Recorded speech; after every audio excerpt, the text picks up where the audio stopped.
हाय पिला माने चैनल को स्वागत। एटा होची क्लास 10 इंग्लिश रो फर्स्ट लेक्चर। ए लेक्चर रे हमें क्लास 10 रो तमर जो इंग्लिश बुक रो first prose a letter to God तार मीनिंग आउ तुमको तार इंपोर्टेंट वोकाबुलरी तुमको डिस्कस करिवे वीडियो रे।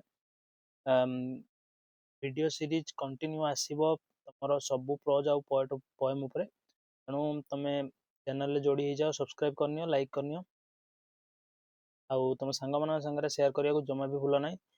चलो आज वीडियो को तबे आरंभ करवा। देख कौन a letter to God. A letter to God हूँ आमर प्रोज रो टाइटल अच्छी। ए लेटर टू गॉड माने भगवान निकट को गोटे चिठी। आमर जो ए प्रोज अच्छी ए प्रोज रो प्रोटागनिस्ट ऑफ द स्टोरी कहानी रो तमर जो मुख्य चरित्र। प्रोटागनिस्ट मीन्स मुख्य चरित्र हूँ लेंचो। लेंचो जी गोटे फार्मर टीए आमको स्टोरी रे लेंचो सहित तार फैमिली सांगरे फैमिलियर हवा को फैमिलियर आम हवा ता सहित गोटे पोस्ट ऑफिस अच्छी जोटी किसी एम्प्लॉई आ पोस्ट मास्टर काम कर विषय बढ़िया। देख स्टोरी रो ऑथर होउचंती तमरो ग्रिगारियो लुइस फुएंट्स जे कि जने हमर मेक्सिकन नोवेलिस्ट लिखी। देख real Fuentes was a Mexican novelist, poet and journalist. Journalist माने तमर जो सांबादिक जो तमर फील्ड रे जे काम करंती। born in Veracruz, Mexico on 17th November 1895। अच्छा मेक्सिको गोटे कंट्री हमर अछि साउथ अमेरिका रे, तुम जानिथिबो। मेक्सिकन रिवोल्यूशन ले जो हमर ऑथर अछंती तांकर बहुत भी बड़ इंपोर्टेंट रोल थिला। सेटा सेगुडा का सब हमर डिस्कस करियार नहीं। मैं चलो आरंभ करिया लेसन। रीड इन माने इंट्रो देछि एटी हमर अप्रोच रो। Have you ever written a letter to God. कौन तुम्हें केबे भगवान पाखु केबे चिठी टे लिखिछ। Did you ever come across someone writing a letter to God. कौन तुम्हें केबे का एमिति लोकर संस्पर्श रे आसीछ जी भगवान पाखु चिठी लिखुची। People believe faith can move mountains. लोक मैंने विश्वास करती जे विश्वास बड़ बड़ पहाड़ को भी हल्ले दे पारे। But what should we put our faith in. किंतु हमर विश्वास केउ स्थान रे प्रयोग करिया उचित। This is the question the story delicately poses. ये प्रश्नटी आमर स्टोरी सूक्ष्म भाव में आम आगे रखी आमे विश्वास क्या करिया आम विश्वास केउठारे लगेबा। डेलिकेटली अर्थ हूँ सूक्ष्म भाव में। तो मुझा तुम जो इंट्रो अच्छी बोली ये फोकास लिखी ना। तापर नेक्स्ट तुम जो पैराग्राफ पाखे मेंशन कर। नेक्स्ट स्लाइड रे Lencho is a farmer who writes a letter to God. Lencho आमर जी प्रोटागोनिस्ट पूरा स्टोरी रो मुख्य चरित्र। से गोटे फार्मर टे कि भगवान पाखु चिठी लिखी। आउ से चिठी कौन लिखी asking for a sum of money.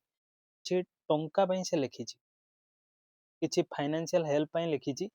When his crops fail सेमित रे लिखी नहीं कारण से लेखार तार तार कारण हूँ तार क्रॉप्स फेल हो। क्रॉप्स अर्थ कौन तुमर जो तार एग्रीकल्चर करी तार किसी क्षय क्षति होती से कौन कर चिठी लिखी। Does Lencho's letter reach God.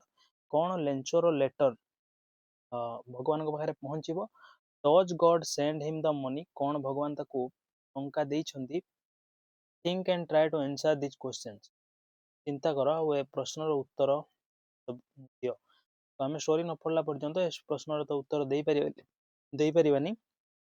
प्रथम आम स्टोरी पढ़ले आमको क्लीयर हो सब विषय जो प्रश्न विषय। Before you begin to read the story try to imagine how it would develop and what conclusion it might arrive eight.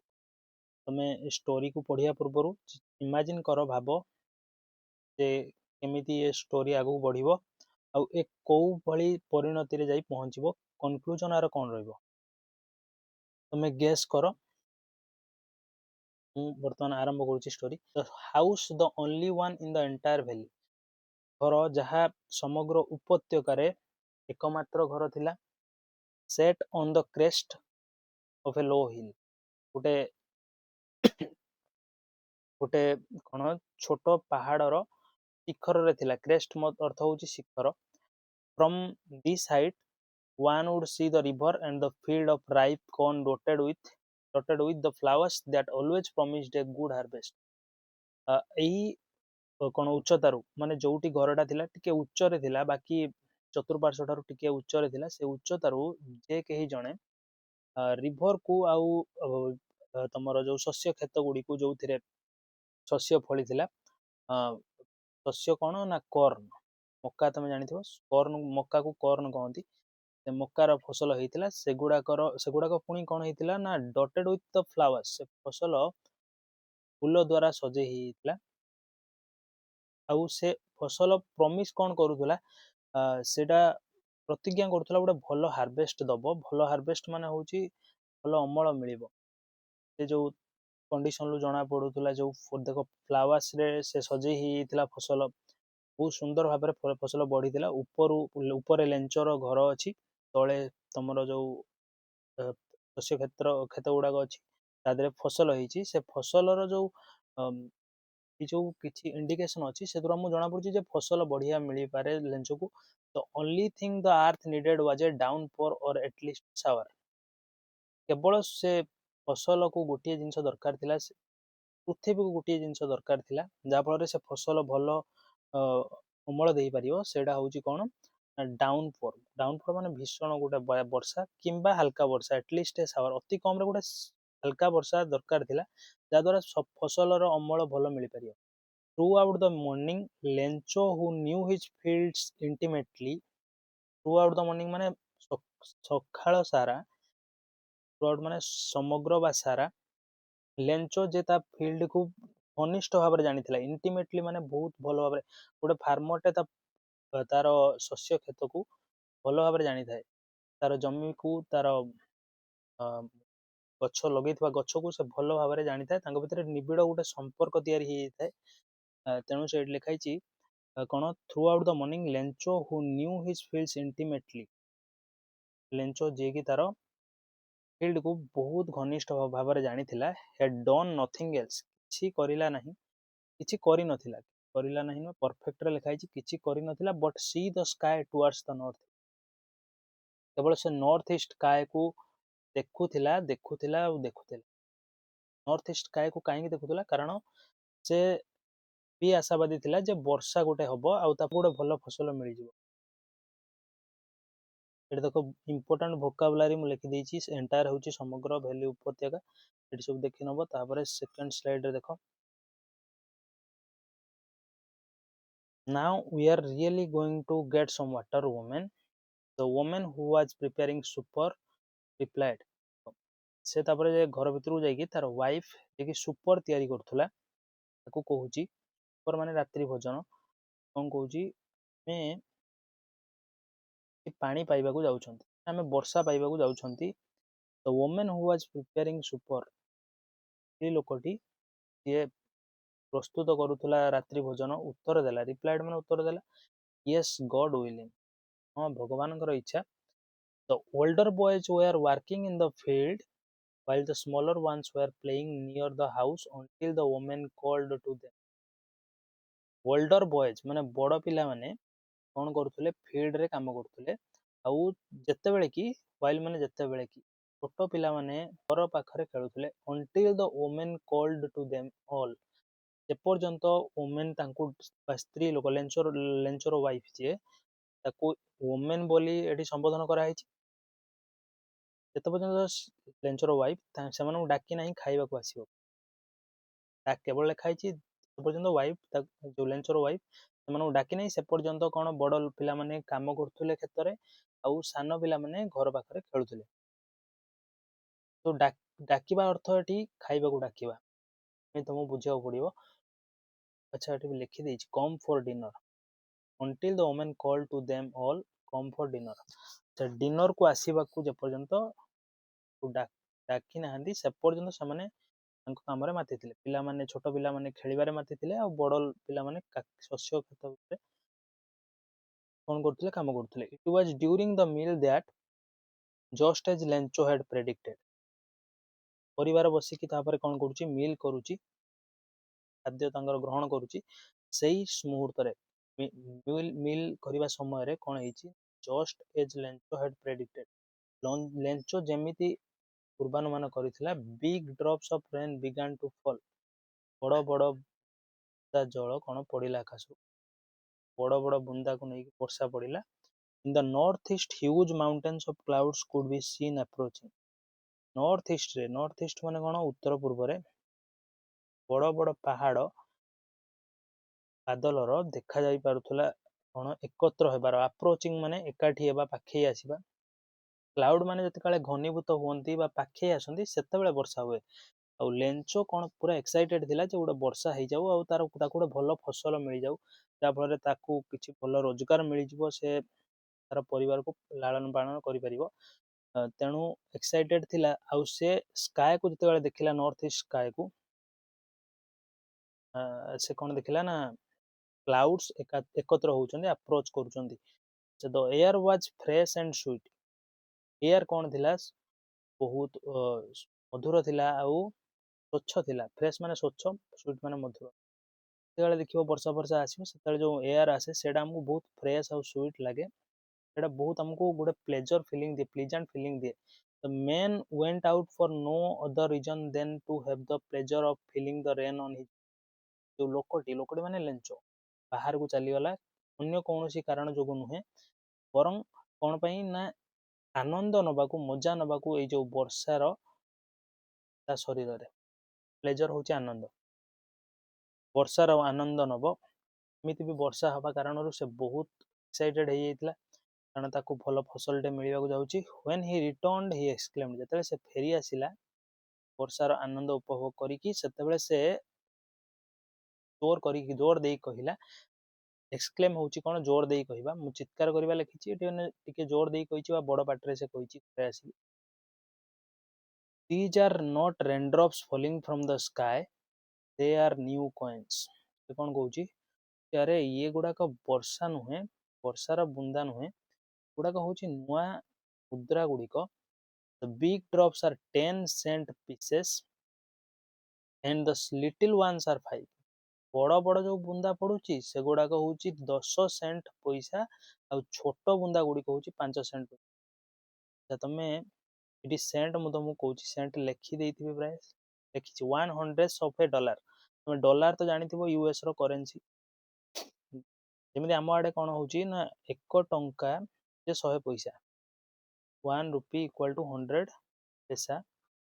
ସେମିତି ତମର ୟୁରୋପରେ କିଛି ୟୁରୋପିଆନ୍ କଣ୍ଟ୍ରିଜ ଅଛି, ଆଉ ୟୁଏସ୍ରେ, ଅଷ୍ଟ୍ରେଲିଆରେ ଇଆଡ଼େ କ'ଣ ହେଇଛି ନା ଡଲାର ଚାଲେ. $1 ଯେଉଁଟା ସେଇଟା ହେଉଛି 100 ସେଣ୍ଟ. ସେଥିପାଇଁ ଲେଖିଛି 100 of a dollar. କ'ଣ ହେଲା, ସେ କମ୍ପେୟାର କରୁଛି ଯେ ଯେଉଁ ବର୍ଷା ହେଉଛି, ବର୍ଷାର ବୁନ୍ଦା ଗୁଡ଼ିକ କ'ଣ, ବଡ଼ ବୁନ୍ଦା ଗୁଡ଼ାକ 10 ସେଣ୍ଟ ପିସେସ୍ ଆଉ 10 ସେଣ୍ଟ ମୁଦ୍ରା ଖଣ୍ଡ, ଆଉ ସେ ଛୋଟ ଗୁଡ଼ାକ ହେଉଛି 5 ସେଣ୍ଟ ପିସେସ୍. କାରଣ ଅଲ୍ଟିମେଟଲି ତାକୁ ଏଇ ଯେଉଁ ରେନ୍ ହିଁ ତାକୁ ଆର୍ନିଂ ଦେବ, ସେଥିପାଇଁ କ'ଣ ତାର ମନିଟାରୀ ଭ୍ୟାଲୁ ସାଙ୍ଗରେ ଇଏ କ'ଣ ରେନ୍ଡ୍ରପ୍କୁ କମ୍ପେୟାର କରିଦେଉଛି. With a satisfied expression he regarded. ସନ୍ତୁଷ୍ଟ ଚାହାଣୀରେ ସେ କ'ଣ କଲା, ମାନି ନେଲା. The field of ripe corn with its flowers. ପାଚିଲା ଶସ୍ୟ, ତମର ମକା କ୍ଷେତର ଫୁଲ ଗୁଡ଼ିକ.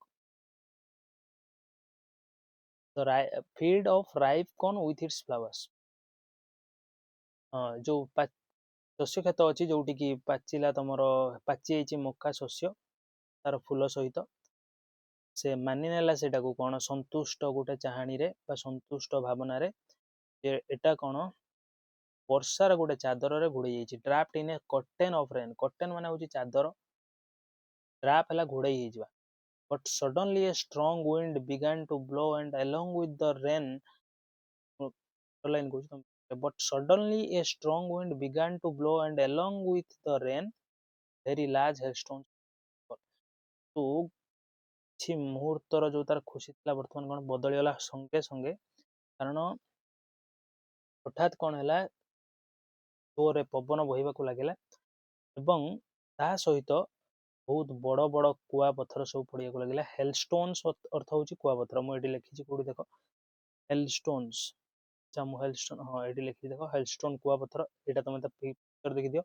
ଏଇଟା ହଉଛି ହେଲଷ୍ଟୋନ୍, ତମେ ୟାକୁ କଲେକ୍ଟ କରିଥିବ ଯେତେବେଳେ ବର୍ଷା ହୁଏ। ଏଇଟା ବେଳେ ବେଳେ ଫ୍ରିକ୍ୱେଣ୍ଟଲି ଏଇଟା ପଡେ, ତମର ଯୋଉ ଓକେଜନାଲି ପଡେ ମାନେ ବେଳେ ବେଳେ କେବେ କଣ ଏମିତି ହେଇଯାଏ, ପଡିଯାଏ। ବଡ ବଡ କୁଆପଥର ପଡେ, ଆମେ ସବୁ କଲେକ୍ଟ କରିବାକୁ ଆମକୁ ବହୁତ ମଜା ଲାଗେ ତାକୁ।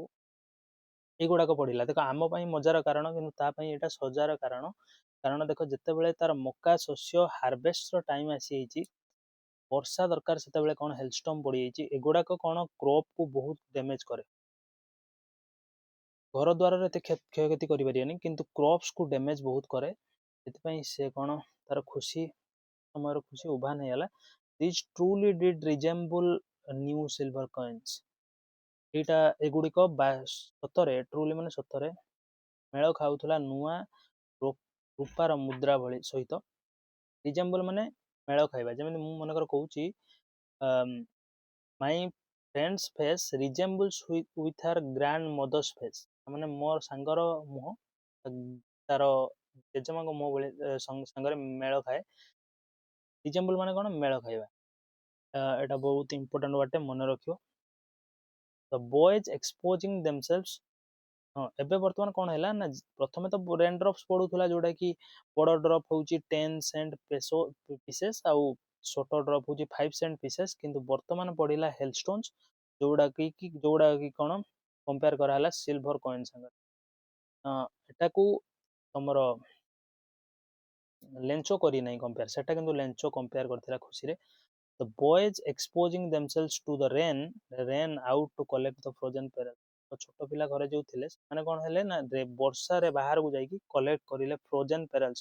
ଫ୍ରୋଜେନ୍ ମାନେ ହଉଛି ଜମି ଯାଇଥିବା, ପେରଲ୍ସ ମୁକ୍ତା। ଫ୍ରୋଜେନ୍ ମାନେ ଜମି ଯାଇଥିବା, ପେରଲ୍ସ ମାନେ ମୁକ୍ତା। ଏଟା କମ୍ପେୟାର କରିକି ଲେଖା ହେଇଛି। ଫ୍ରୋଜେନ୍ ପେରଲ୍ସ ମାନେ ବି ତମର କଣ, ହେଲଷ୍ଟୋନ୍ସ। ହେଲଷ୍ଟୋନ୍ କୁ ଫ୍ରୋଜେନ୍ ପେରଲ୍ସ କୁହାହଉଛି। ଫ୍ରୋଜେନ୍ ପେରଲ୍ସ, ବୁଝିପାରୁଛ? ଦେଖ ଛୋଟ ପିଲାମାନେ ଭଲ ମନ୍ଦ କଥା କିଛି ବୁଝିପାରନ୍ତିନି, କି ଲେଞ୍ଚୋ ର ମାନସିକ ଅବସ୍ଥା କିଛି ଠିକ ନାହିଁ, କିନ୍ତୁ ପିଲାମାନେ ତାଙ୍କର ମଜା ମଜଲିସ୍ କରିବା ପାଇଁ କଣ ଘର ବାହାରକୁ ଚାଲି ଯାଇଛନ୍ତି ଆଉ କଲେକ୍ଟ କରୁଛନ୍ତି ହେଲଷ୍ଟୋନ୍ ଗୁଡାକ କଲେକ୍ଟ କରୁଛନ୍ତି। ସେମାନଙ୍କ ଭିତରେ ବି ଏମିତି ଚାଲିଥିବ କମ୍ପିଟିସନ, କିଏ ଅଧିକ କରିବ କିଏ କମ କରିବ। ସେମାନେ ଘର ଭିତରେ ବାସ୍ତବ ପରିସ୍ଥିତି ଭିତରେ ଅବଗତ ନାହାନ୍ତି। It's really getting bad now, exclaimed the man. ଲୋକଟା ଜୋର ଦେଇ କହିଲା। ମେନ୍ ମାନେ ଏଠି ଲେଞ୍ଚୋ, ଏଠି ଲେଞ୍ଚୋ ଛିଡା ହେଇଛି। ଲେଞ୍ଚୋ କଣ କରୁଛି, ଡିସଆପଏଣ୍ଟମେଣ୍ଟରେ ବର୍ତ୍ତମାନ ରେନ୍କୁ ଦେଖିବା ଛଡା ତାର ଆଉ କିଛି ହାତରେ ନାହିଁ। କାରଣ ବର୍ଷା ହଉଛି, ହେଲଷ୍ଟୋନ୍ ପଡୁଛି, ଆଉ ତା ଶସ୍ୟ ତା ଆଖି ଆଗରେ ନଷ୍ଟ ହେଇଯାଉଛି। ସେ ଭଲ ସବୁ କିଛି ଅନୁଭବ କରିପାରୁଛି, କିନ୍ତୁ ହାତରେ ତ କିଛି ନାହିଁ, କରିପାରିବନି। ସେ ସେଇଠୁ କହୁଛି, ଜୋର ଦେଇ କହୁଛି, ପୁଣି ଏକ୍ସକ୍ଲେମ୍ଡ ମାନେ ଜୋର ଦେଇ କହିବା। It's really getting bad now, ସତରେ ବର୍ତ୍ତମାନ ବହୁତ ଖରାପ ହଉଛି। I hope it passes quickly, ଆଶା କରୁଛି ଏଇଟା ଶୀଘ୍ର ପଳେଇଯିବ ବା ଶୀଘ୍ର କଟିଯିବ। ଏ ବର୍ଷା ଶୀଘ୍ର କଟିଯିବ ବୋଲି ସେ ଭାବୁଛି। ଇଟ୍ ଡିଡ୍ ନଟ୍ ପାସ୍ କୁଇକଲି, କିନ୍ତୁ ଏଇଟା ଶୀଘ୍ର ପାସ୍ କରିଲାନି, ଏଇଟା ଶୀଘ୍ର କଟିଲାନି। ବର୍ଷା ବହୁତ ସମୟ ଲାଗିକି ରହିଲା। For an hour the hail rained on the house, for an hour ଘଣ୍ଟାଏ ପାଇଁ ଘର ଉପରେ ବର୍ଷା ଜାରି ରହିଲା। ତ an hour is enough time to destroy the crop. Crop କୁ ନଷ୍ଟ କରିବା ପାଇଁ ଗୋଟେ ଘଣ୍ଟା ଯଥେଷ୍ଟ ସମୟ। The garden, the hillside, the cornfield, on the whole valley. ଏ ଯୋଉ ବର୍ଷା ଘଣ୍ଟାଏ ପାଇଁ ହେଲା, କୋଉଠି କୋଉଠି ହେଲା, on the house ଘର ଉପରେ ହେଲା, the garden, the hillside and the cornfield ସବୁ ଗୁଡ଼ିକ ଉପରେ ହେଲା। ଏଇଠୁ MCQ ବି ଆସିପାରେ। ଦେଖ ବର୍ଷା କୋଉ ଜାଗାରେ ହେଇନଥିଲା, ଅପସନରେ ହାଉସ୍ ଦେଇଥିବ, ଗାର୍ଡେନ ଦେଇଥିବ, ହିଲ୍ ସାଇଡ୍ ଦେଇଥିବ, ଆଉ ଗୋଟେ କଣ ଦେଇଥିବ, କର୍ଣ୍ଣଫିଲ୍ଡକୁ ଛାଡ଼ିକି ଆଉ ଗୋଟେ କଣ ଦେଇଥିବ, ସେଇଟାକୁ ତମକୁ ଚୁଜ୍ କରିବାର ଅଛି। On the whole valley the field was white as if covered with salt. ସମଗ୍ର ଉପତ୍ୟକାରେ, ଭ୍ୟାଲି ମାନେ ଉପତ୍ୟକା, ଭ୍ୟାଲି କଣ ଦେଖ, ଯେତେବେଳେ ଯୋଉ ପାହାଡ ଦେଖିଥିବ, ପାହାଡର ମଝିରେ ମୋର ଯୋଉ ଥାଏ କଣ ସମତଳ ଅଞ୍ଚଳ ଟିକେ ଥାଏ, ଖାଲୁଆ ଜାଗାରେ, ସେଟାକୁ ଭ୍ୟାଲି କହନ୍ତି। ସେଠି ସବୁ କିଛି ଲୋକ ଘର ଦ୍ୱାର କରିକି ରହନ୍ତି। ସେ ପୁରା ସମଗ୍ର ଭ୍ୟାଲିରେ କଣ ହେଇଛି, ତମର ବର୍ଷା ହେଇଛି। The field was white as if covered with salt. ତ ବର୍ଷା ପରେ, କୁଆପଥର ବର୍ଷା ପରେ ଆମର ଫିଲ୍ଡ କ'ଣ ହେଇଯାଇଛି, ପୁରା ଧଳା ପଡ଼ିଯାଇଛି। ତ ପାଖାପାଖି ଅଞ୍ଚଳ ପୁରା ଧଳା ପଡ଼ିଯାଇଛି, ଯେମିତିକି ଲୁଣ ଦ୍ୱାରା ଆଚ୍ଛାଦିତ ହେଇଯାଇଛି। ସଲ୍ଟ ହେଲା ଲୁଣ ଧଳା ରଙ୍ଗ, କୁଆପଥର ବି ଧଳା ରଙ୍ଗ ପଡ଼ିଗଲା ପରେ ଯେମିତି ଲାଗୁଛି ପୁରା ସଲ୍ଟ ଦ୍ୱାରା କ'ଣ ହେଇଯାଇଛି, ଫିଲ୍ଡ କଭର ହେଇଯାଇଛି। Not a leaf remained on the trees, ସେ ବି ପତ୍ର ଗଛରେ ବଳି ନଥିଲା। The corn was totally destroyed, ସବୁ ମକା ନଷ୍ଟ ହେଇଯାଇଥିଲା, ସମ୍ପୂର୍ଣ୍ଣ ଭାବରେ ନଷ୍ଟ ହେଇଯାଇଥିଲା। The flowers were gone from the plants, ଗଛରୁ ଫୁଲ ଗୁଡ଼ିକ ସବୁ ଚାଲି ଯାଇଥିଲା। ଫୁଲ ଯେତେବେଳେ କୁଆପଥର ପଡ଼ିଲା ସେତେବେଳେ ତାକୁ ସବୁ ଡ୍ୟାମେଜ୍ କରିଦେଇଛି। ଫୁଲ ଚାଲିଗଲା ପରେ ଆଉ ଫଳ କର୍ନ କେମିତି ଆଉ ଆସିପାରିବ? ତେଣୁ ସବୁ କିଛି ଯାହା ବି ହୋପ୍ ଥିଲା ସବୁ ଜିରୋ ହେଇଗଲା। ଲେଞ୍ଚ ବର୍ତ୍ତମାନ କ'ଣ ହୋପଲେସ୍, ତା ହାତରେ ଆଉ କିଛି ବି ନାହିଁ। ଲେଞ୍ଚୋ ସାଉଲ୍ ୱାଜ୍ ଫିଲ୍ଡ ୱିଥ୍ ସ୍ୟାଡନେସ୍, ଲେଞ୍ଚର ଆତ୍ମା, ସାଉଲ୍ ମାନେ ହେଉଛି ଆତ୍ମା, ଦୁଃଖରେ ଭରିଗଲା। When the storm had passed, he stood in the middle of the field and said to his son, ଯେତେବେଳେ ଷ୍ଟ୍ରମ୍ ଝଡ଼ ଅତିକ୍ରମ କରିଗଲା, ସେ ମଝି କ୍ଷେତରେ ଛିଡ଼ା ହେଇକି ତା ପୁଅମାନଙ୍କୁ କହିଲା, କ'ଣ କହିଲା? A plague of locusts would have left more than this, ଏ ଦଳ ପଙ୍ଗପାଳ ବୋଧହୁଏ ଆଠାରୁ କିଛି ଅଧିକ ଛାଡ଼ିଥାନ୍ତେ। ପଙ୍ଗପାଳ କିଏ ଦେଖ, ଏଇ ଲୋକଷ୍ଟ, ଏମାନେ ସବୁବେଳେ ଗ୍ରୁପରେ ଆସନ୍ତି। ତାଙ୍କର ଦଳକୁ କହନ୍ତି ପ୍ଲେଗ୍ ଅଫ୍ ଦଳ। ଲୋକଷ୍ଟ ହେଉଛି ଏଇ ପଙ୍ଗପାଳ। ଏମାନେ କ'ଣ କରିବେ, କ୍ରପକୁ ପୁରା ଖାଇଦେବେ। ଦଳରେ ଆସିବେ ଆଉ ପୁରା କ୍ରପକୁ ବି ଡ୍ୟାମେଜ୍ କରିକି ଯିବେ। କିନ୍ତୁ ତଥାପି ଯାହା ହଉ କିଛି ଦାନା ଏମାନେ ବଳି ଛାଡ଼ିକି ଯିବେ। ଲେଞ୍ଚ କହୁଛି ଇଏ ହେଲଷ୍ଟର୍ମ ଆମ ପାଇଁ କିଛି ବି ରଖିଲାନି। ତ ହେଲ୍ ହେଜ୍ ଲେଫ୍ଟ ରଖିଲାନି। This year we will have no corn, ଏ ବର୍ଷ ଆମେ କିଛି ବି କର୍ନ ପାଇବାନି। କର୍ନ ମାନେ ମକା। That night was a sorrowful one, sorrowful ମାନେ ଦୁଃଖ। ସେଦିନ ରାତି ଗୋଟେ ଦୁଃଖର ରାତି ଥିଲା। All our work for nothing, Lencho କହିଲେ କ'ଣ, ଆମର କାମ ସବୁ ବୃଥା ଚାଲିଗଲା, କିଛି ବି ତାର ମୂଲ୍ୟ ରହିଲାନି। ଦେଖ ଗୋଟେ ଫାର୍ମରଟେ ବହୁତ ପରିଶ୍ରମ କରିକି, ଝାଳ ବୋହିକି, କଠିନ ପରିଶ୍ରମ କରିକି ସେ କିଛି ଶସ୍ୟ ଫଳେଇଥାଏ। ଯେତେବେଳେ ଏମିତି ଘଟଣା କିଛି ଫାର୍ମର ସାଙ୍ଗରେ ହେଇଯାଏ, ସେତେବେଳେ ଫାର୍ମରକୁ ବହୁତ ବଡ଼ ଧକ୍କା ଲାଗେ। କାରଣ ଫାର୍ମର କ'ଣ ସବୁଠାରୁ, ତମେ ଯଦି ଦେଖିବ ସୋସାଇଟିରେ ତଳ ସ୍ତରର ମାନେ ତାଙ୍କର ଫାଇନାନ୍ସିଆଲ କଣ୍ଡିସନ ଥାଏ, ସେଥିପାଇଁ ତାଙ୍କ ପାଇଁ ବହୁତ ବଡ଼ ଦୁଃଖର କଥା ଏଇଟା ଗୋଟେ, ଏଇଭଳିଆ ସବୁ disaster. There is no one who can help us, Lencho କହୁଛି ଯେ ଏମିତି କେହି ନାହିଁ ଯେ ଆମକୁ ସାହାଯ୍ୟ କରିପାରିବ। we will all go hungry this year, ଏ ବର୍ଷ ଆମେ ସମସ୍ତେ ଭୋକିଲା ରହିବା ବା ଆମକୁ ସମସ୍ତଙ୍କୁ ଭୋକିଲା ରହିବାକୁ ପଡ଼ିବ। But in the hearts of all who lived in that solitary house in the middle of the valley, there was a single hope, help from God. କିନ୍ତୁ ସେଇ ଏକୁଟିଆ ଘରେ ଯୋଉଟା ଭ୍ୟାଲିର ମଝିରେ ଥିଲା, ସେ ଘର ଭିତରର ସମସ୍ତ ବ୍ୟକ୍ତିଙ୍କ ହୃଦୟରେ ଗୋଟିଏ କ'ଣ ଥିଲା, ହୃଦୟରେ ଗୋଟିଏ କଥା ଥିଲା, ଯେ ଗୋଟିଏ ଆଶା ଥିଲା। There was a single hope, ସବୁ ଆଶା ମରିଯାଇଛି କିନ୍ତୁ ଗୋଟେ ଆଶା ଏବେ ବି ଜୀବିତ ଅଛି, ଯେ ହେଲ୍ପ ଫ୍ରମ୍ ଗଡ୍। ତ ଏଇଠି ମୁଁ କହିବାକୁ ଚାହିଁବି ଯେ the whole family of Lencho was very much spiritual। ସେମାନେ କ'ଣ ବହୁତ ଭଗବାନଙ୍କ ଉପରେ ବିଶ୍ୱାସ ରଖୁଥିଲେ। ସେମାନେ ଏଇ କଥାରୁ ଆମକୁ ଜଣା ପଡୁଛି, ସେମାନେ ଭଗବାନଙ୍କ ଉପରେ ଭରସା କରିଛନ୍ତି ଯେ ଶେଷରେ ଭଗବାନ ଆସିକି ଆମକୁ ଉଦ୍ଧାର କରିପାରିବେ। ସ୍ପିରିଚୁଆଲ, ଲେଞ୍ଚର ଫ୍ୟାମିଲି ସ୍ପିରିଚୁଆଲ ତ ଥିଲା। ସଲିଟାରୀ ଅର୍ଥ ହେଉଛି କ'ଣ, ନିର୍ଜନ ବା ଏକୁଟିଆ। ସେ ସମଗ୍ର ଉପତ୍ୟକାରେ କେବଳ ଲେଞ୍ଚର ହିଁ ଘର ଥିଲା। ଲେଞ୍ଚ ଘରର ସବୁ ବ୍ୟକ୍ତିଙ୍କ ହୃଦୟରେ ଗୋଟିଏ ଶେଷ ଆଶା ଥିଲା ଯେ ଭଗବାନ ଆମକୁ ଆସିକି ଉଦ୍ଧାର କରିବେ, ଭଗବାନ ଆମକୁ କ'ଣ କରିବେ, ହେଲ୍ପ କରିବେ ଆସିକି। ୱାର୍ଡ ମୁଁ ଲେଖିଦେଇଛି, ୱାର୍ଡକୁ ତମେ ପଢି ନେବ। ତା ସାଙ୍ଗରେ ମୁଁ ମିନିଂ କହିଦେଉଛି, ମିନିଂ ପରେ ୱାର୍ଡକୁ ମିନିଂ କହିଦେଉଛି, ସେପାରେଟଲି କହୁନାହିଁ। ଦେଖ ତାପରେ କ'ଣ ହେଉଛି ନା, don't be so upset even though this seems like a total loss, remember no one dies of hunger। ତ କହୁଛି ଆରେ ତ ହୁଅନି, ଯଦିଓ ଆମର ସବୁ ଏଇଟା ଏମିତି ଲାଗୁଛି ଯେ ଆମର ସବୁକିଛି ଲସ୍ ଚାଲିଯାଇଛି, ସବୁକିଛି କ୍ଷୟକ୍ଷତି ହେଇଯାଇଛି। ମନେ ରଖ, no one dies of hunger, କେହି ବି ତ ଭୋକରେ ମରେନି। ହଙ୍ଗର ହଉଛି ଭୋକ, hunger is abstract noun. Hunger କ'ଣ? ଭୋକ, abstract noun. All through the night, ଲେଞ୍ଚ thought only of one hope. ସାରା ରାତି ଲେଞ୍ଚ କେବଳ ଗୋଟିଏ କଥା ବସି ଭାବିଲା, the help of God, ଭଗବାନଙ୍କର ସାହାଯ୍ୟ। ଭଗବାନ ଆମକୁ ସାହାଯ୍ୟ କରିବେ, କେହି ନଥାନ୍ତୁ, ଭଗବାନ ସାହାଯ୍ୟ କରିବେ। whose eyes as he had been instructed, ଯାହାର ଆଖି ଯେମିତି ତାକୁ ନିର୍ଦ୍ଦେଶ ଦିଆଯାଇଥିଲା। ଏଭ୍ରିଥିଙ୍ଗ, ତ ସେ କାହା ପାଖରୁ ନିର୍ଦ୍ଦେଶ ପାଇଛି ଏଠି? ତ ସେ ଲୋକମାନଙ୍କ ସାଙ୍ଗରେ ଯେତେବେଳେ କଥାବାର୍ତ୍ତା କରିଥିବ, ତା ସମାଜରେ କ'ଣ ମିଳାମିଶା କରୁଥିବ ଲୋକଙ୍କ ସାଙ୍ଗରେ, ସବୁବେଳେ ଲୋକମାନଙ୍କ ଭିତରେ ଭଗବାନଙ୍କ ଉପରେ ଚର୍ଚ୍ଚା ହଉଥିବ। ସେ ଚର୍ଚ୍ଚାରେ ସେ କ'ଣ ନିର୍ଦ୍ଦେଶ ପାଇଛି? ଭଗବାନଙ୍କ ଆଖି ସବୁ କିଛି ଦେଖେ। ଭଗବାନଙ୍କ ଆଖି କ'ଣ କରେ? ସବୁ କିଛି ଦେଖେ। Even what is deep in once conscience, ଏମିତିକି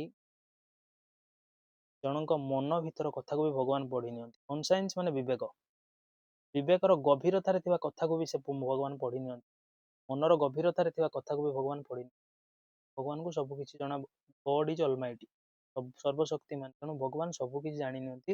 ଲେଞ୍ଚର ବିଶ୍ୱାସ ଥିଲା, Lencho was an ox of a man, Lencho was an ox of a man. Ox of a man ମାନେ ହେଉଛି ଜଣେ ପରିଶ୍ରମୀ ବ୍ୟକ୍ତି, କଠିନ ପରିଶ୍ରମ ବ୍ୟକ୍ତି।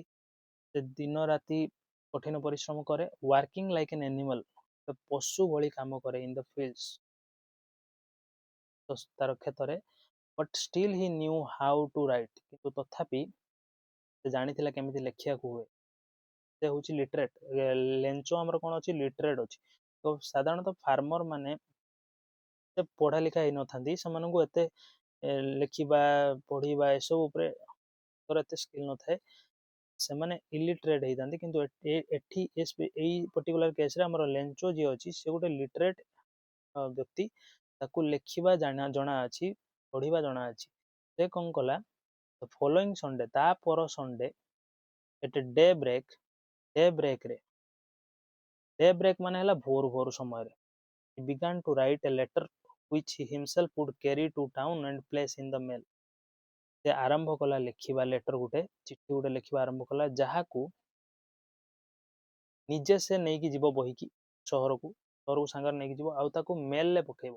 ମେଲ ଅର୍ଥ ହେଉଛି, ତମେ ଦେଖିଥିବ ଯୋଉ ପୋଷ୍ଟ ଅଫିସ ଆଗରେ ତମର ଯୋଉ ବକ୍ସ ଥାଏ, ମେଲ ବକ୍ସ, ଯୋଉଥିରେ ଆମେ କ'ଣ କରନ୍ତି? ଚିଠି, ସେଇଠି ନେଇକି ତାକୁ ପକେଇବ। It was nothing less than a letter to God, ଏଇଟା ଭଗବାନଙ୍କ ପାଖକୁ ଗୋଟେ ଚିଠିଠାରୁ କିଛି କମ୍ ନଥିଲା। ମାନେ ଏଇ ଚିଠିଟା ବାସ୍ତବରେ ଭଗବାନଙ୍କ ପାଖକୁ ହିଁ ସେ ଲେଖିଥିଲା। କାରଣ ଲେଞ୍ଚର ଏମିତି କେହି ରିଲେଟିଭ ବିଷୟରେ ଆମକୁ ଏଠି ଷ୍ଟୋରିରେ ମେନସନ୍ କରାହେଇନି, ଟିକେ ତାକୁ ହେଲ୍ପ କରିପାରିବ। ଲେଞ୍ଚର କେହି ବି ସାହା ଭରସା ନାହିଁ।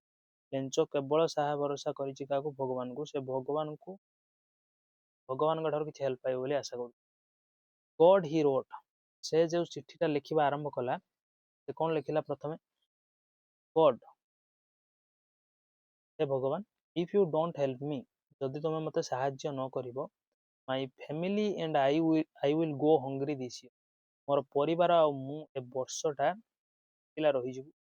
I need 100 pesos in order to sow my field again, ମୋର 100 peso ଦରକାର, 100 ପଇସା ଭାବିଦିଅ, ପଇସା ଦରକାର ମୋର ଫିଲ୍ଡକୁ ପୁଣି ଥରେ ବୁଣିବା ପାଇଁ। ସୋ ମାନେ ବୁଣିବା। and to live until the crop comes, ଏବଂ ମୁଁ ସେ ପର୍ଯ୍ୟନ୍ତ ବଞ୍ଚିବି ଯେ ପର୍ଯ୍ୟନ୍ତ କ୍ରପ୍ ଆସିଯାଇନି। ମାନେ ସେ ପୁଣି ଥରେ ଚାଷ କରିବ ସେ ପଇସାକୁ ନେଇକି, ଆଉ ସେଇ ପଇସାରେ ସେ ଖାଇବ, ଫ୍ୟାମିଲିକୁ ତା ଫ୍ୟାମିଲିକୁ ମେଣ୍ଟେନ୍ କରିବ, ଆଉ ପୁଣି ଯେତେବେଳେ ସିଜନ୍ ଆସିବ ସେ ପୁଣି କ୍ରପ୍ ଗ୍ରୋ କରିକି ସେ ନିଜର ଯୋଉ ଅଛି ଲିଭିଂ ଷ୍ଟାଣ୍ଡାର୍ଡକୁ ସେ କ'ଣ କରିବ? ସଷ୍ଟେନ୍ କରିବ। ସେଇଥିପାଇଁ ସେ ଭଗବାନଙ୍କୁ କିଛି ମାଗିଲା, 100 ପଇସା ମୋତେ ଦିଅ, ମୁଁ ସେଇଥିରେ କ'ଣ କରିବି? ବଞ୍ଚିବି ଆଗାମୀ କ୍ରପ୍ ଆସିଲା ପର୍ଯ୍ୟନ୍ତ। he wrote to God on the envelope, envelope ଉପରେ ସେ ଏମିତି ଲେଖିଦେଲା, ଟୁ ଗଡ୍, ମାନେ ଆଡ୍ରେସ୍ ଭାବରେ ଲେଖିଦେଲା ଗୋଟେ। ଏନଭଲପ ଉପରେ ଯାହା ବି ଲେଖାଯାଏ ସେଠି କ'ଣ ଆଡ୍ରେସ୍ ଲେଖାଯାଏ ରିସିଭରର, ଯିଏ ଲେଟରକୁ ରିସିଭ୍ କରିବ। ତେଣୁ ସେ ଲେଖିଦେଲା ଟୁ ଗଡ୍, ପୁଟ୍ ଦ ଲେଟର ଇନସାଇଡ୍, ଇନସାଇଡ୍ ମାନେ ମେଲ୍ ବକ୍ସ ଭିତରେ ସେ ତାକୁ ପକେଇଦେଲା। ଏଣ୍ଡ ଷ୍ଟିଲ୍ ଟ୍ରବୁଲ୍ଡ, କିନ୍ତୁ ତଥାପି ସେ କ'ଣ ହେଲା? ଇନସାଇଡ୍ ମାନେ ଏଠି ପକେଟରେ ରଖିଲା, ସେ ଏପର୍ଯ୍ୟନ୍ତ ଅଫିସକୁ ଯାଇନାହିଁ। ଇନସାଇଡ୍ ପକେଟ୍ ନିଜ ପକେଟ୍ ରଖିଲା ଏଣ୍ଡ ଷ୍ଟିଲ୍ ଟ୍ରବୁଲ୍ଡ, ଏବେ ବି ସେ ଅବିଚଳିତ ଥିଲା, ସେ ଏବେ ବି ଚିନ୍ତାରେ ଥିଲା। ୱେନ୍ ଟୁ ଟାଉନ୍, ସେ ଏବେ କୋଉଠି ଗଲା, ସହରକୁ ଗଲା। At the post office placed a stamp on the letter and dropped it into the mailbox, ସେ ଲେଟର ଉପରେ ଗୋଟେ ଷ୍ଟାମ୍ପ ମାରିଲା। ଷ୍ଟାମ୍ପ ଦେଖ, ଏଇଟା ହଉଛି ଷ୍ଟାମ୍ପ, ଏଇଟା ହଉଛି ଷ୍ଟାମ୍ପ, ଏଇଟାକୁ ଲେଟର ଉପରେ ଚିପକା ଯାଏ। ସେ ଲେଟର ଉପରେ ଷ୍ଟାମ୍ପ ମାରିଲା ଆଉ ତାକୁ ମେଲ ବକ୍ସରେ ପକେଇଦେଲା। One of the employees, who was a postman and also helped at the post office, went to his boss laughing heartily and showed him the letter to God. ଜଣେ employee, one of the employees, ଦେଖ ଏଇଟା ଗୋଟେ important phrase ଟେ। ଯେତେବେଳେ ଦେଖିବ one of the ଥିବ ତାପରେ ସବୁବେଳେ ପ୍ଲୁରାଲ ନାଉନ୍ ଆଣିବ। one of the boys, one of the stories, one of the books, ଏମିତି one of the book କେବେ ହବନି, one of the men କେବେ ହବନି, one of the employee କେବେ ହବନି, ପ୍ଲୁରାଲ ନାଉନ୍ ଆସିବ one of the ପରେ। one of the employees who was a postman, employees ଭିତରୁ ଜଣେ ଯିଏକି ଗୋଟେ ପୋଷ୍ଟମ୍ୟାନ୍ ଥିଲା। ପୋଷ୍ଟମ୍ୟାନ୍ ହଉଛି କଣ, ଯେ ଘର ଘର ଯାଇକି ଚିଠି ବାଣ୍ଟନ୍ତି। and also helped at the post office, ଏବଂ ସେ ବି ତାର ଦିଟା କାମ ଥିଲା। ପୋଷ୍ଟମ୍ୟାନ୍ ଭାବରେ ତ ଲେଟର ଡେଲିଭର କରିବ ଲୋକଙ୍କ ଘରେ, ତା ସାଙ୍ଗରେ ପୋଷ୍ଟ ଅଫିସରେ ସେ କଣ କରିବ, ସାହାଯ୍ୟ ସହଯୋଗ କରିବ। went to his boss, ତା ବସ୍ ଙ୍କ ପାଖକୁ ଗଲା। ବସ୍ ହଉଛି କିଏ, ଏ ଦେଖ ବସ୍ ବସିଛି ଏଠି, ଇଏ ହଉଛି ପୋଷ୍ଟମ୍ୟାନ୍। ବସ୍ ପାଖକୁ ଗଲା। ବସ୍ ମାନେ ପୋଷ୍ଟ ମାଷ୍ଟର, ଯିଏ ପୋଷ୍ଟ ଅଫିସରେ ଥାଏ। laughing heartily, ସେ ହୃଦୟରୁ ହସୁଥିଲା। and showed him the letter to God, ସେ ତାଙ୍କୁ ଦେଖେଇଲା ସେ ଯୋଉ ଭଗବାନଙ୍କ ପାଖକୁ ଚିଠି ଲେଖା ଯାଇଥିଲା ସେଇଟା। ଦେଖ ଏମାନେ ପୁରା ସରପ୍ରାଇଜ, ପୋଷ୍ଟ ଅଫିସରେ ସମସ୍ତେ ବର୍ତ୍ତମାନ ସରପ୍ରାଇଜ ହେଇଯାଇଛି। ଲେଟର ଏମିତିକା କେବେ ବି ସେମାନେ ଦେଖି ନାହାନ୍ତି। କିଏ କାହାର ରିଲେଟିଭ ପାଖକୁ ଲେଟର ଲେଖିଥାଏ, କିଏ କାହାର ସନ୍ ପାଖକୁ ଲେଖେ, କିଏ କାହାର ଡକ୍ଟର ପାଖକୁ ଲେଖେ, କିଏ କାହାର ଫାଦର ପାଖକୁ ଲେଖେ, କିନ୍ତୁ ଗଡଙ୍କ ପାଖକୁ କିଏ ଲେଖେ? ଏଭଳିଆ ଏକ୍ସାମ୍ପଲ ଫାର୍ଷ୍ଟ ଟାଇମ ଥିଲା ତାଙ୍କର କ୍ୟାରିୟରରେ। Never in his career age A postman head Hi no that address, ଜୀବନର କେବେ ବି, ଚାକିରି ଜୀବନରେ କେବେ ବି ସେ ପୋଷ୍ଟମ୍ୟାନ୍ ଭାବରେ ଏଭଳିଆ ଆଡ୍ରେସ୍ କେବେ ପାଇନଥିଲା, ଜାଣିନଥିଲା। ତ ପୋଷ୍ଟ ମାଷ୍ଟର, ଏ ଫ୍ୟାଟ୍ ଆମିଏବଲ୍ ଫେଲୋ, ପୋଷ୍ଟ ମାଷ୍ଟର ଯିଏ ଜଣେ ମୋଟା ବ୍ୟକ୍ତି ଥିଲେ। ଆମିଏବଲ୍ ଫେଲୋ, ଆମିଏବଲ୍ ମାନେ ହଉଛି କଣ, ଫ୍ରେଣ୍ଡଲି, ବନ୍ଧୁତ୍ୱପୂର୍ଣ୍ଣ, ମାନେ ସାଙ୍ଗ ଭଳିଆ ବ୍ୟବହାର କରୁଥିବା ଗୋଟେ ଜଣେ ବ୍ୟକ୍ତି ଥିଲେ। ଯେଉଁମାନେ ବହୁତ କଣ ମେଳାପୀ ବ୍ୟକ୍ତି।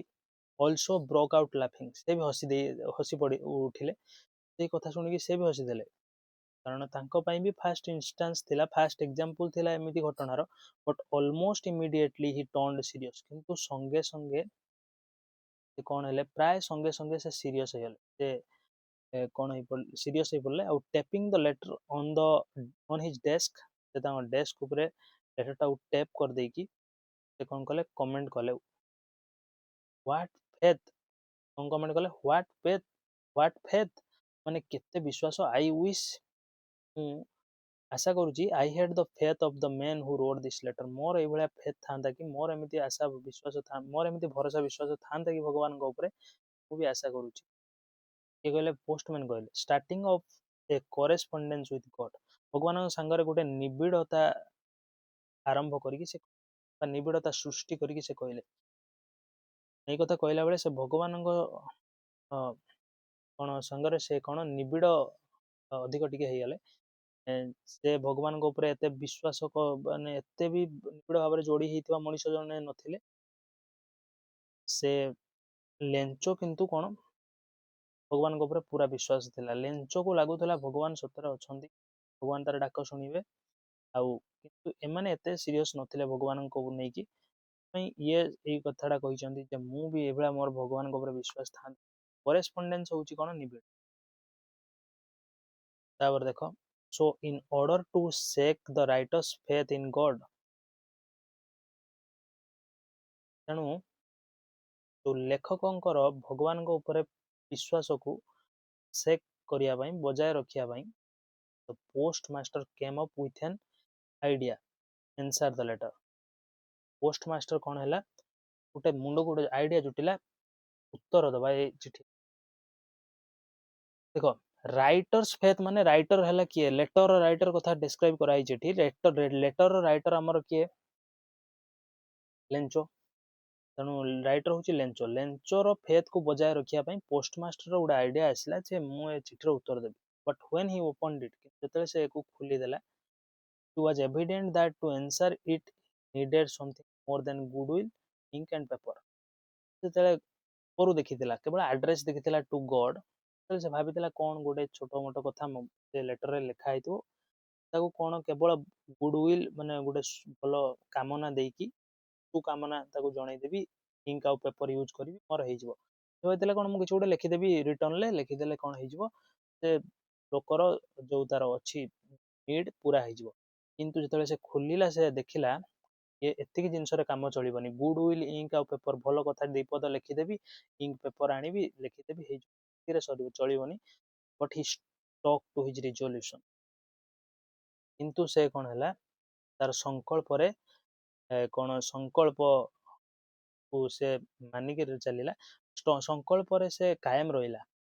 ସେ ଯୋଉ ସଂକଳ୍ପ କରିଥିଲା ଯେ ମୁଁ ଉତ୍ତର ଦେବି ଏ ଚିଠିର, ଏବେ ବି ସେ ଚିଠିକୁ ପଢିଲା ପରେ ସେ କ'ଣ ସଂକଳ୍ପକୁ ତାର ବଜାୟ ରଖିଲା, ସେ ସଂକଳ୍ପରୁ ହଟିଲାନି, ଯାହା ବି କରିବାକୁ ପଡୁ ସେ ଚିଠିର ଉତ୍ତର ଦବ। ହି ଆସ୍କଡ, ଏଇଠି ଯୋଉ ଦେଇଛି ଗୁଡ୍ ୱିଲ୍ ଇଙ୍କ ଆଉ ପେପର ବ୍ୟତୀତ ଆଉ କିଛି ଦରକାର ଥିଲା ସେ ଚିଠିର ଉତ୍ତର ଦେବାର, ସେଇଟା ହଉଛି ମନି।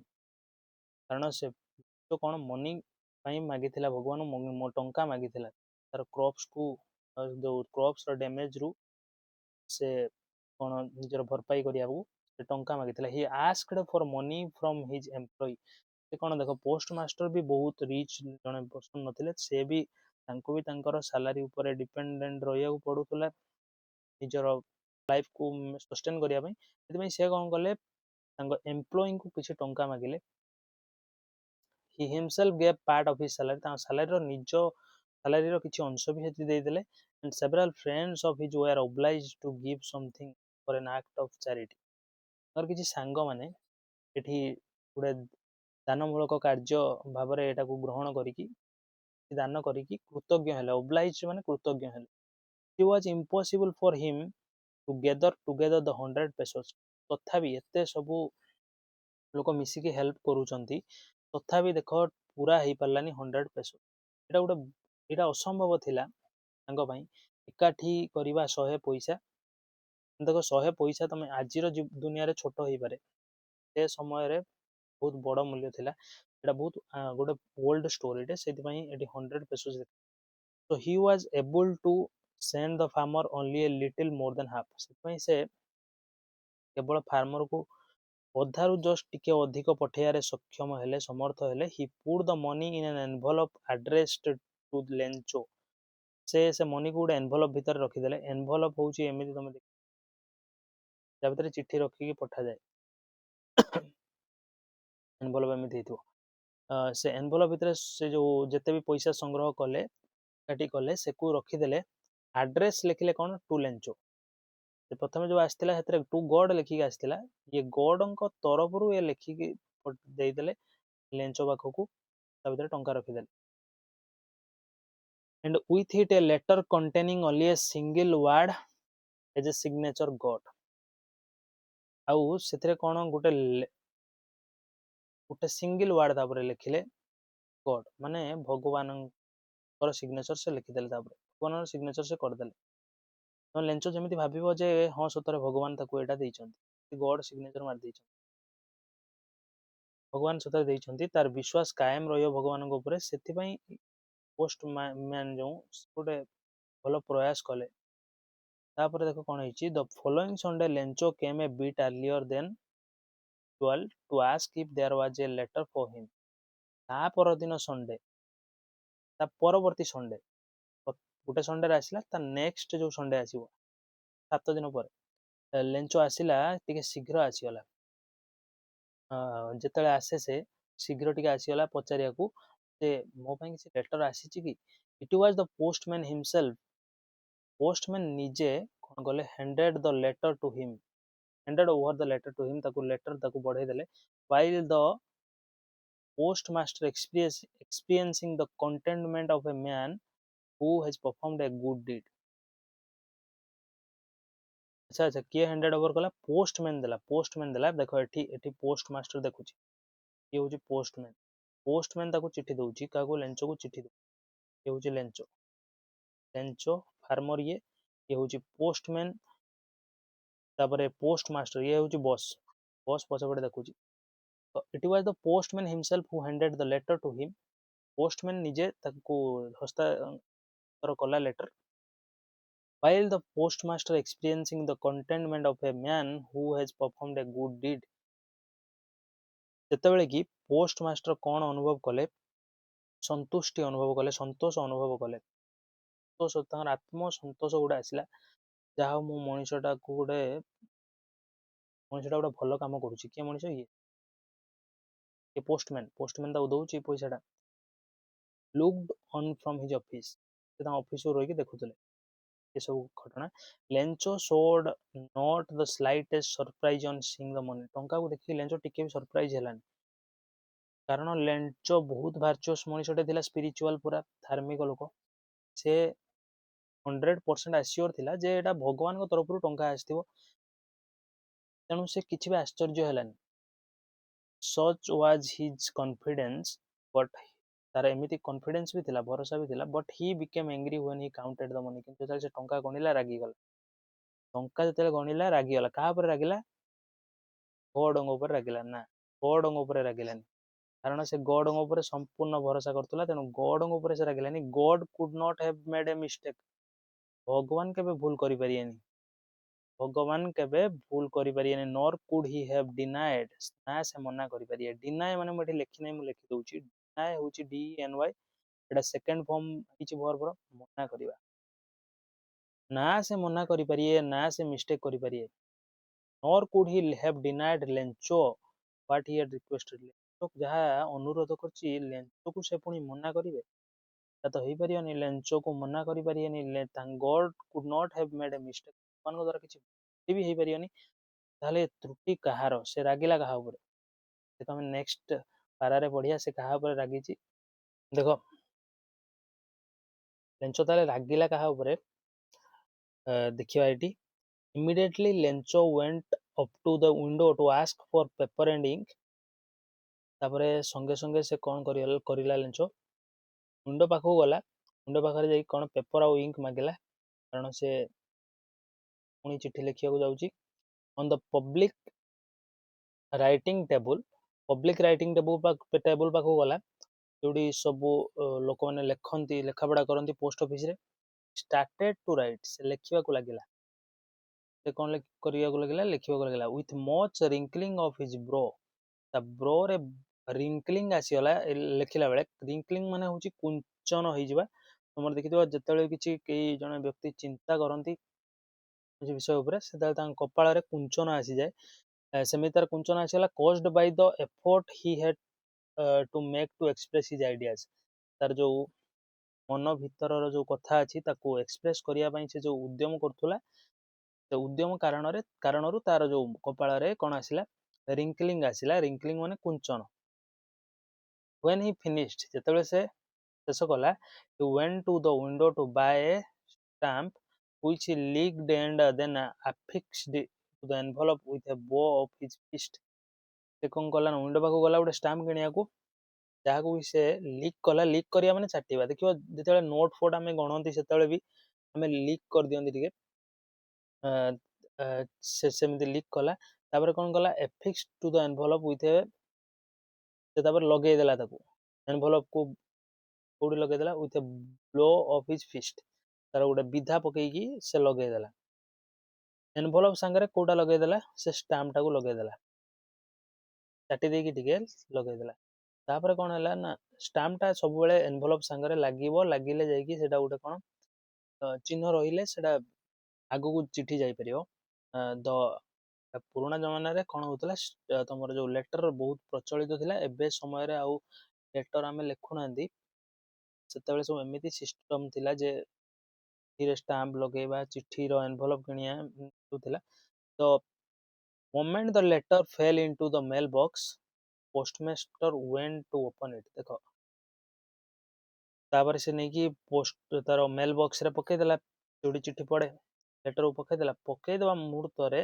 ସେଇ ସମାନ ମୁହୂର୍ତ୍ତରେ ସେ କଣ ହେଲା ପୋଷ୍ଟ ମାଷ୍ଟର ଯିଏ ସେ ପୁରା ୟାର କାର୍ଯ୍ୟକଳାପକୁ ଲକ୍ଷ୍ୟ କରୁଥିଲା ଲେଞ୍ଚର ଯିବା ମାତ୍ରକେ ସେ ଆସିଲା ଆଉ ଖୋଲିଦେଲା କାରଣ ଦେଖ ୟାର ଯୋଉ ଲେଟର ଫାଇନାଲି ଗଡଙ୍କ ପାଖକୁ ଯିବାର ନାହିଁ, ତେଣୁ ଇଏ ଆସିଲା ଆଉ ଖୋଲିକି ତାକୁ ପଢିଦେଲା। ଏମିତି ତାଙ୍କ ପାଖରେ କିଛି ଅଥରିଟି ନଥାଏ ପୋଷ୍ଟମାଷ୍ଟରଙ୍କର ଯେ କାହାର କିଛି ଲେଟରକୁ ବା କାହାର ଏନଭଲପକୁ ଖୋଲିବାର, କିନ୍ତୁ ଏଠି ସେମାନେ ଏସିଓର ଥିଲେ ଯେ ଲେଟରର ଡେଷ୍ଟିନେସନ କିଛି ନାହିଁ, ସେଥିପାଇଁ ସେମାନେ ଖୋଲିକି ପଢିବାକୁ ଚେଷ୍ଟା କଲେ। It is said God of the money that, it is said ମାନେ ଚିଠିରେ କୁହାଯାଇଥିଲା, କଣ କୁହାଯାଇଥିଲା, ଲେଖା ହେଇଥିଲା ବା କୁହାଯାଇଥିଲା, God of the money that I asked for, ଯୋଉ ଟଙ୍କା ମୁଁ ଆପଣଙ୍କୁ ମାଗିଥିଲି, ଓନ୍ଲି 70 pesos reached me, କେବଳ ତା ଦେହରୁ 70 ପଇସା ପହଞ୍ଚିଛି। ସେଣ୍ଡ ମି ଦ ରେଷ୍ଟ, ମତେ ଆଉ ବାକି ସବୁ ପଠାନ୍ତୁ। Since I need it very much, ଯେହେତୁ ମୋର ଏଇଟା ବହୁତ ଆବଶ୍ୟକତା ଅଛି। But don't send it to me through the mail, ମତେ କିନ୍ତୁ ଏଟାକୁ ମେଲରେ ପଠେଇବେନି। Because the post office employees are a bunch of crooks, କାରଣ ପୋଷ୍ଟ ଅଫିସରେ ଯେତେକ ସବୁ ଏମ୍ପ୍ଲୟି ଅଛନ୍ତି ସେମାନେ ଠକ ଦଳ ଅଟନ୍ତି। ଏ ବଞ୍ଚ ଅଫ୍ କ୍ରୁକ୍ସ ମାନେ ଗୋଟେ ଠକ ମାନଙ୍କର ଦଳ ଅଟନ୍ତି ସେମାନେ, ଲେଞ୍ଚ କହିକି ସେ ଏଣ୍ଡ କରିଛି ତାର ଯୋଉ ଲେଟରକୁ। ତ ଏଠି ମିସ୍ ଅଣ୍ଡରଷ୍ଟାଣ୍ଡିଂ ହେଇଛି ଲେଞ୍ଚ ଆଉ କାହା ଭିତରେ, ପୋଷ୍ଟ ଅଫିସର ଏମ୍ପ୍ଲୟିଙ୍କ ଭିତରେ, ପୋଷ୍ଟ ଅଫିସ ଏମ୍ପ୍ଲୟିଜଙ୍କ ଭିତରେ କଣ ହେଇଛି, ମିସ୍ ଅଣ୍ଡରଷ୍ଟାଣ୍ଡିଂ ହେଇଛି। ଲେଞ୍ଚ ଭାବୁଛି ପୋଷ୍ଟ ଅଫିସ ଏମ୍ପ୍ଲୟିଜ କଣ କରିଛନ୍ତି, ତା ସାଙ୍ଗରେ ଠକାମି କରିଦେଇଛନ୍ତି, ଚିଟିଂ କରିଦେଇଛନ୍ତି, କିନ୍ତୁ ପୋଷ୍ଟ ଅଫିସ ଏମ୍ପ୍ଲୟିଜ ତାକୁ ରିଏଲି ହେଲ୍ପ କରିଛନ୍ତି। ତେଣୁ ଯାହା ବି ହଉ ମିସ୍ ଅଣ୍ଡରଷ୍ଟାଣ୍ଡିଂ ସହିତ ଏ ଷ୍ଟୋରି ଆମର ଏଇଠି ଏଣ୍ଡ ହେଇଯାଇଛି। ଦେଖିଆ ଆମେ ଯୋଉ ଟୋଟାଲ ଆମେ ଲେସନରୁ କଣ ଶିଖିଲେ ଦେଖ। This story is based on how the unshakable faith of a farmer named Lencho saved him and his family from the hardship. ଏ ଷ୍ଟୋରିରୁ ଆମେ ଶିଖୁଛନ୍ତି ଯେ କେମିତି ଷ୍ଟ୍ରଙ୍ଗ ଫେଥ୍ ବା ବିଶ୍ୱାସ ଗୋଟେ ଫାର୍ମର ଯେ ଯାହାର ନାଁ ଲେଞ୍ଚୋ, ତାକୁ ଆଉ ତା ପରିବାରକୁ ଗୋଟେ କଠିନ ସମୟରୁ ବଞ୍ଚେଇ ଦେଇଛି, ମୁକୁଳେଇ ଦେଇଛି। The moral of this lesson is God never lets someone's hard work unrewarded। ଏ ଯୋଉ ପୁରା ବିଷୟର ଆମର ଶିକ୍ଷଣୀୟ କଥାଟା ହଉଛି କଣ, ଭଗବାନ କାହାକୁ ବି କାହାର ପରିଶ୍ରମକୁ ବି ବୃଥା ଯିବାକୁ ଦିଅନ୍ତିନି। There are many instances where hardship gave pain for a while but ultimately brought relief। ବହୁତ ଏମିତି ଉଦାହରଣ ଅଛି, ଇନଷ୍ଟାନ୍ସେସ୍ ମାନେ ଉଦାହରଣ, ବହୁତ ଉଦାହରଣ ଅଛି ଯୋଉଠି ଆମକୁ କଠିନତା ଆସିଛି ଆଉ ଆମକୁ ଯନ୍ତ୍ରଣା ଦେଇଛି କିଛି କ୍ଷଣ ପାଇଁ, କିନ୍ତୁ ଶେଷରେ ଆମକୁ ଶାନ୍ତି ବି ମିଳିଛି।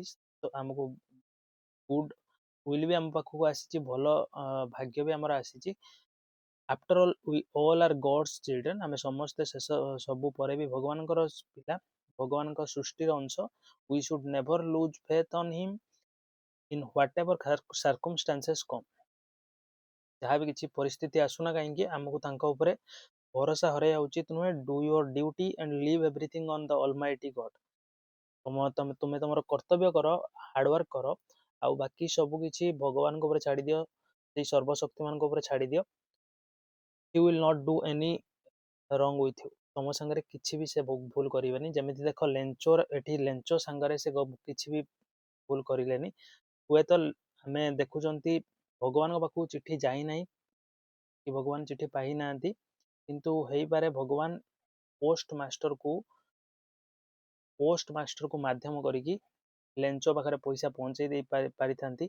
ତେଣୁ ଆମେ ସବୁବେଳେ ଲେସନରୁ ଶିଖୁଛନ୍ତି ଯେ ଆମେ ହାର୍ଡୱାର୍କ କରିବା, ଆଉ ଆମ ହାର୍ଡୱାର୍କର ଫଳ ଦିନେ ନା ଦିନେ ଆମକୁ ଭଗବାନ ଦେବେ। ଏତିକି ତମକୁ କହିକି ମୁଁ ଆଜିର ଯୋଉ ଲେକ୍ଚର ଅଛି ମୁଁ ଶେଷ କରିବି। ଦେଖା ହବା ନେକ୍ସଟ ଭିଡ଼ିଓରେ। ସେ ପର୍ଯ୍ୟନ୍ତ ରହୁଛି। ଚ୍ୟାନେଲକୁ ସବସ୍କ୍ରାଇବ କରିନିଅ, ଲାଇକ୍ କର, ଆଉ ସାଙ୍ଗମାନଙ୍କ ସାଙ୍ଗରେ ନିହାତି ସେୟାର କର।